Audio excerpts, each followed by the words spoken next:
Monday. Today is Friday, March 3rd. On today's show, we have an interview about March Big Madness, and we'll find out about the upcoming choir festival. We also have reactions to the unified game we had a few weeks ago. This and more, so stay tuned.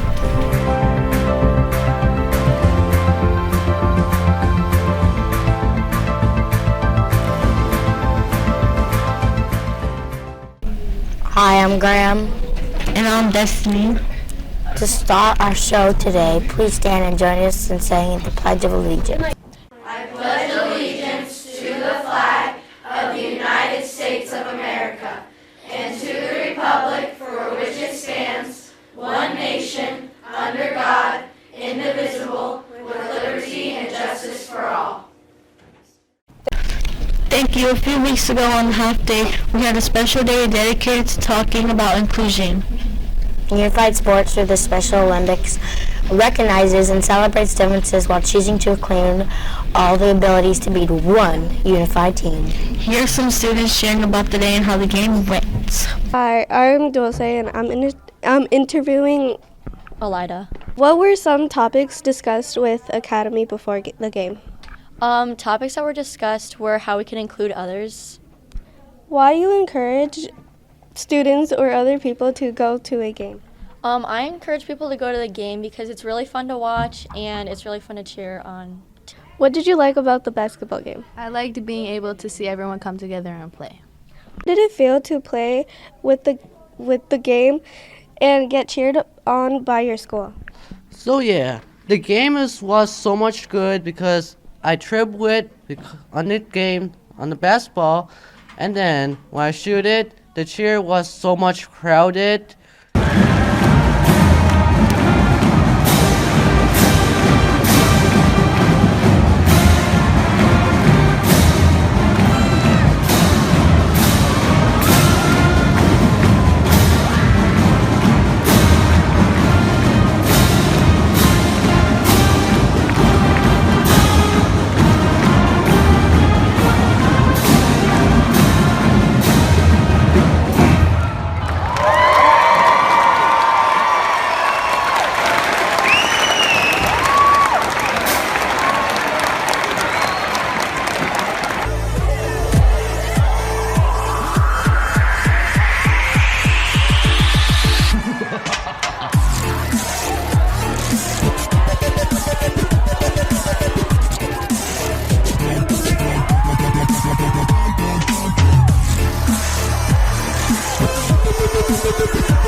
At Harbor Lights, we make a commitment to link together, choosing unity and inclusion. I think we can all agree that we all experience true joy by cheering on the teams in the game. The unified team will challenge Holland Christian away next Wednesday night. We will have another school-wide event to cheer on the unified team versus Harbor Lights staff the day before spring break. One lucky academy that wins the coin challenge will be able to sit in the VIP cheering section with some special prizes to cheer on the game. Now we're going to general announcement. Hi, I'm Tatiana. And I'm Asia. Mr. Bateman and Miss Lynn had fun passing out some treats to students that showed 100% or better growth on the iReady diagnostic. Keep using the iReady time to catch up on your skills to reach your grade level benchmark goals. It's fun seeing the improvement in our students. National Junior Honor Society will be meeting March 22 during B&C lunches. Don't forget to turn in those coins to your academy to help the American Heart Association. We had about 25 students go on that adventure school trip to Eagle Village last weekend. We look forward to hearing about their trip. There are 2 more adventures for the year, attending the middle school musical and a canoe trip at the end of the year. Now's the time for parents to sign up for spring conferences. Please select a virtual conference using the teacher's link to pick a time slot. We had 29 entries to this year's yearbook cover contest. Here are just a few of the entries. Congratulations to the winning design that will be featured on this year's yearbook. This past week, our school hosted the Band and Orchestra Festivals. Congratulations to the Symphony Band for earning the highest rating in all categories, earning straight ones, and to the band concert for earning an excellent rating. The choir will be having a concert Monday, and they will have their festival March 16th. Today, please excuse choir students during the times on the screen to practice as a whole group to get ready for the concert. Here's an interview with Miss Steinman to tell you more about what festival is and why it's important and how they are getting ready. Choir has a concert coming up on March 6th. How do you prepare for the concert? Yeah, so first I have to choose the music, and then I spent a lot of time studying it before I give it to the kids, and then it's a lot of repetition. They often get quite annoyed with me with how much I make them start and stop all the time, but we kind of decide the best way to learn a piece of music. So, if you think of any song that you like to sing on the radio, you have the chorus that keeps coming back, so we often learn that section and find where it comes back in the song, and then we learn the verses. What songs are you singing? So I have 6th grade treble and then man choir. So 6th grade is singing 2 pieces, one called Kaimanero and then one called Homeward Bound. So Kaimanero is a 2-part a Nova Scotia song. So there's some what we kind of call gibberish words in it that are super fun. And we're working on that song for enunciation and storytelling and expressiveness. And also it's in a minor key, so it's what we would think of more of a sad key. And so it's helping them with some beginning melodies. The Treble Girls are singing a song called A Festive Alleluia and then a song called Red Geraniums. A Festive Alleluia is also in minor, but then it changes to a major key, and it's in something we call mixed meter. So it changes the tempo and it changes how many beats you have in each measure, and that throws in some Latin language as well. So that's in 3-part harmony, so we have 2 soprano parts and an alto. And then for the man choir, we're singing a song called Ad Astra, which is in Latin, and then we are also singing a song called I Am Not Yours. So one is about adventuring, and it's literally translated to the stars, and then the other one's a love song. So we're working on expressiveness and storytelling and different languages and different time signatures, so a lot of different skills that we're trying to tackle. What is festival and where is it? So festival is actually hosted here, so that's super lucky for us because we don't have to travel anywhere. But festival is an opportunity through the state of Michigan for different choirs around the state to kind of get a different perspective on the music they're working on. So we actually have 4 judges come. So they're professional musicians, they work at colleges, or they're professional performers.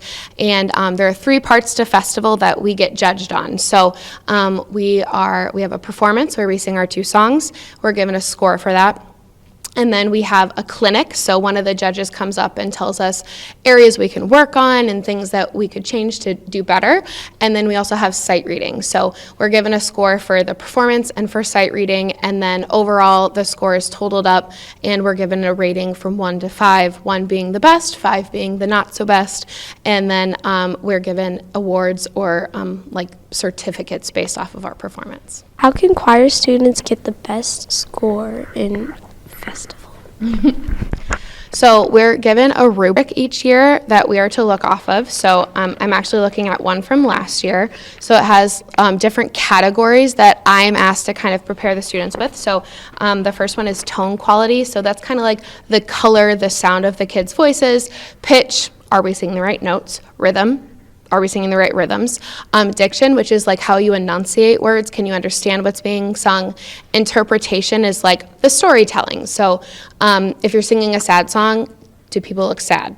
If you're singing a love song, do people look like they're in love? So just making sure you're being expressive with it. And then presentation. So how we look. Do we have good posture? Do we walk on the stage correctly? Do we have the same uniform? So just kind of the overall structure of the choir. And then we're given points 1 through 5 on that. And then we also sight read, like I said, and then we're given kind of the same score sheet with accuracy of how we can look at a piece of music we've never seen before and sing it together. Thanks, Ms. Diamond, for answering our questions, and thank you for Amelia for taping. Good luck, choirs, in your concert Monday and upcoming festival performances. Now over to sports for the final competitions for 1 and 2 sports. Thanks. Okay. I'm Gavin. And I'm Madison. For girls basketball, the white team plays Monday against Jenison and home at Wednesday at Cityside. Away.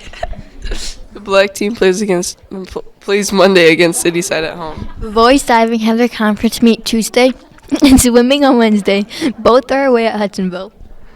Wrestling has a meet tomorrow, Saturday at Hamilton, and Wednesday is the final meet at Crestwood.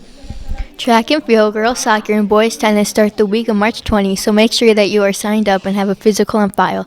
6th graders can participate in track or boys tennis. A few of our middle school students participated in the indoor track and field club. Congratulations to 8th grader Lainey, who completed and placed in the state meet last weekend. She was runner-up in the 1600 meter with a time of 5:26 and third in the 800 meter with a time of 2:23. Way to go, Lainey. The NCAA March Madness basketball tournament starts soon. Many people like to complete a bracket to predict the champion.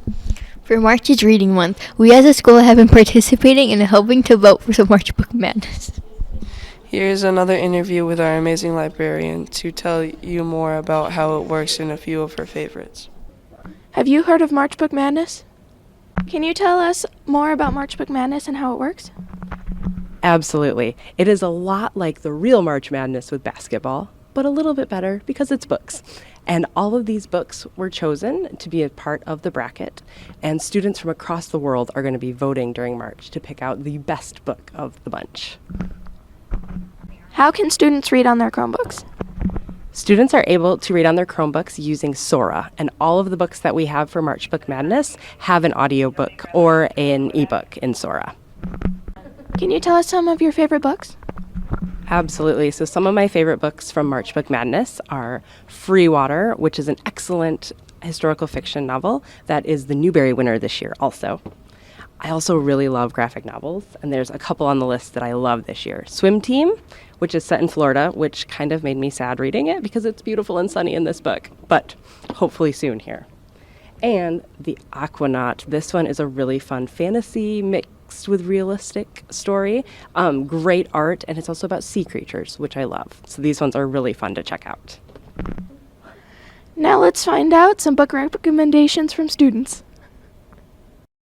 I recommend the Keeper of the Lost Cities series because it's awesome and it's about elves.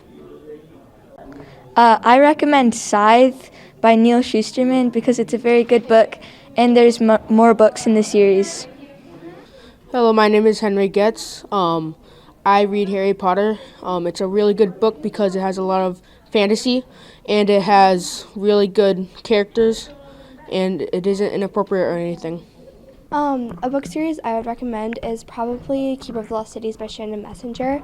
The series is about a girl named Sophie Foster who first thinks she's a human, finds out she's an elf, and after a while figures out she has all these mystical abilities and has to fight this rebel group in the Lost Cities. She has to figure out the definition between good and evil while still figuring out what it means to be like Sophie Foster. Thanks, students, for sharing some of your favorite books, too. Don't forget to cast your vote, see what books make it to the next round. Congratulations to the participants and final tributes that made it to the very end. Ultimately, the sole victor of this year's Hunger Games is Madame Piper. It was fun to see and hear the enthusiasm of our students cheering on our teachers to this victory. We have lots of more fun things planned for students as well. So you have a lot to look forward to these next couple weeks. Keep showing that Panther pride. Be prepared, respectful, show integrity, be dependable, and give great effort. And as always, go!